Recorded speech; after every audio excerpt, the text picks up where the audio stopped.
네, 이번 시간에는 인테리어 비용을 사용을 한 경우에 어디까지 양도소득세 때 혜택을 볼 수 있고 어떤 금액은 양도소득세 때 필요경비로 인정을 받지 못하는지 인테리어와 관련된 내용을 얘기해 보려고 합니다. 증빙 없는 공사비나 집기 비품처럼 자산의 가치를 증가시킬 수 없었던 항목들은 필요경비로 보지 않습니다. 양도소득세 신고를 하셨던 분들은 인테리어 비용이나 자본적 지출 이런 얘기를 많이 들어보셨을 텐데요. 보통의 양도소득세는 내가 부동산을 매입을 하면 매입과 관련된 취득세라든지 이런 거는 취득가액에 합산을 해주고요. 뭐 부동산 중개소 수수료라든지 매입할 때 또 매도할 때 줬던 이 수수료는 전체 매도 금액에서 차감을 할 수 있습니다.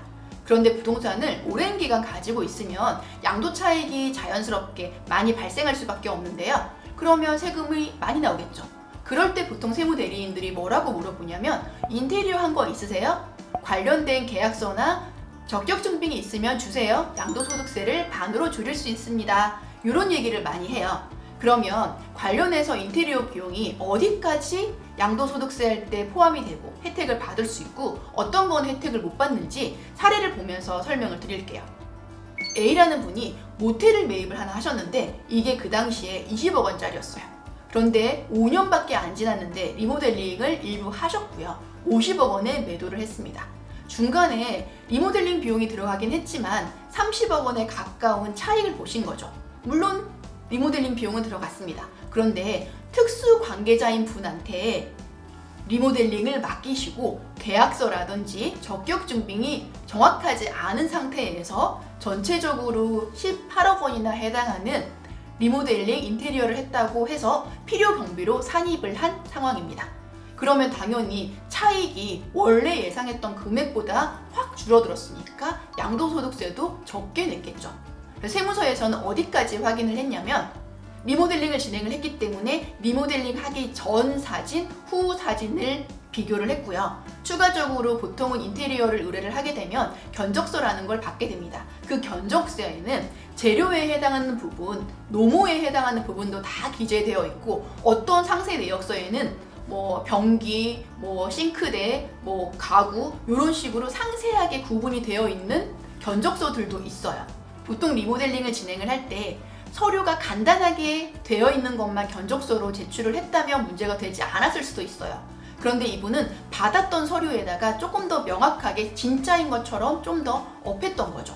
그런데 우리가 통상 인테리어를 진행을 할 때 일반적으로 진행할 수 있는 금액과 조금 고급 사양으로 진행할 수 있는 금액은 외관으로 보더라도 충분히 확인을 할 수 있는 부분인데 이분은 실질적으로 공사를 한 거는 표준 모델 혹은 약간 저가의 모델로 하고 세무서에 제출한 서류는 고가의 물건들로 되어 있는 견적서를 제출을 했던 거죠.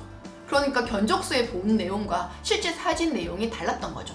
간혹 어떤 분들은 세무서에서 어떻게 거기까지 알지? 라고 말씀을 할 수는 있는데 대부분 조사관님들이 본인이 직접 하는 게 아니라 서류를 많이 검토하다 보면 사진을 본다고 하더라도 견적은 아시다시피 요즘은 인터넷만 검색해서 제안을 해달라고 하더라도 되게 많은 분이 견적을 알 수 있기 때문에 표준 금액인지 고거래 금액인지는 알 수 있습니다. 근데 그 내용을 가지고 원래 금액보다 훨씬 더 많은 금액으로 계약서상 또 적격증빙상 이런 거를 만들어서 해야 되는데 문제는 대금 지급도 원활하지 않았던 거에 있었어요. 우리가 일반적으로 리모델링을 진행을 한다면 어떻게 진행을 할지를 생각을 해보면 돼요. 견적서 받을 거고요. 견적서 조율이라는 걸 하겠죠. 견적서 조율하고 나면 계약금이든 중도금이든 잔금이든 자금일 증빙을 오고 갈 거고 그러면 거래 상대방은 세금 계산서를 발행을 해서 적격증빙으로 매출을 신고를 하게 될 거예요. 그런데 이분은 매출 신고를 하지 않고 계약서와 견적서만 준 상태이기 때문에 이건 양쪽 다 문제가 되는 거죠. 인테리어 업자 입장에서는 매출을 누락을 한 게 되고 실제 매입을 한 이분 입장에서는 돈을 준 게 아니니까 적정하게 양도소득세 필요경비로 인정받지 못한 금액을 제출을 했던 거죠.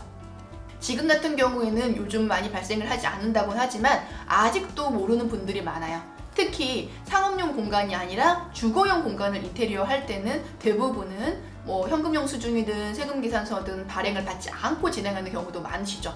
근데 지금은 많이 바뀌었기 때문에 지금 모텔에 대한 내용을 하고 있기는 하지만 상업용뿐만이 아니라 주거용도 인테리어를 진행을 하셨다면 관련된 견적서, 적격 증빙, 그리고 자금을 지급했던 은행 이체 영수증까지 모두 보관을 하셔야지 양도소득세 계산을 할 때 필요경비로 인정을 받으실 수 있어요.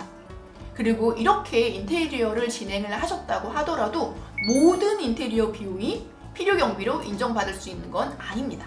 체크포인트. 양도소득세 신고 시 필요경비로 인정을 받기 위해서는 적격 증빙 서류를 수취 보관하거나 실제 지출한 사실이 금융거래 증명 서류에 의해서 확인이 되어야 합니다. 또한 자산의 내용 연수를 연장시키거나 가치를 증가시키는 목적으로 지출하는 수선비는 자본적 지출액에 해당해야 하고 이때 필요경비로 인정된다는 점에 유의하셔야 합니다. 자, 이제 자본적 지출과 수익적 지출 두 개를 구분해 드릴게요. 내가 지불하는 인테리어 비용이 자본적 지출일 때는 양도소득세 할 때 경비로 인정을 받고요. 내가 지출하는 인테리어 비용이 수익적 지출이라면 필요경비로 인정받지 못합니다.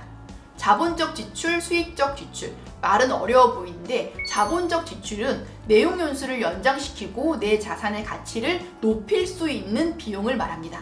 즉, 아파트 같은 경우에 베란다 샤시를 바꾼다거나 보일러 전체를 수리를 한다거나 베란다 확장 공사를 한다거나 방이나 거실의 바닥을 교체를 한다거나 건물의 용도를 변경을 하기 위한 비용을 쓴다거나 이런 경우에는 자본적 지출로 보아서 필요경비로 인정할 수 있습니다.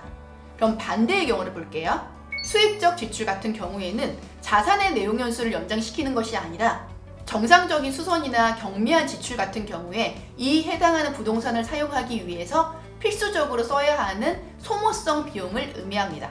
그래서 벽지나 장판이나 싱크대나 가구를 변경을 한다든지 변기를 바꾼다든지 보일러 수선 비용이나 옥상 방수 비용 같은 필수 불가결하게 써야 하는 항목들은 수익적 지출로 보고 있기 때문에 이렇게 사용한 금액들은 양도세 필요경비로 인정받을 수 없습니다. 자, 양도소득세를 줄이기 위해서 필요경비로 인테리어 비용을 받아야 하는 경우에는 자본적 지출과 수익적 지출을 명확하게 구분을 하시고 자본적 지출의 경우에는 계약서와 적격 증빙, 적격 증빙이라 함은 세금 계산서, 현금 영수증을 의미합니다. 그리고 현금을 이체했던 은행 이체 영수증까지 모두 받으셔야지 양도소득세 필요경비로 인정받을 수 있습니다.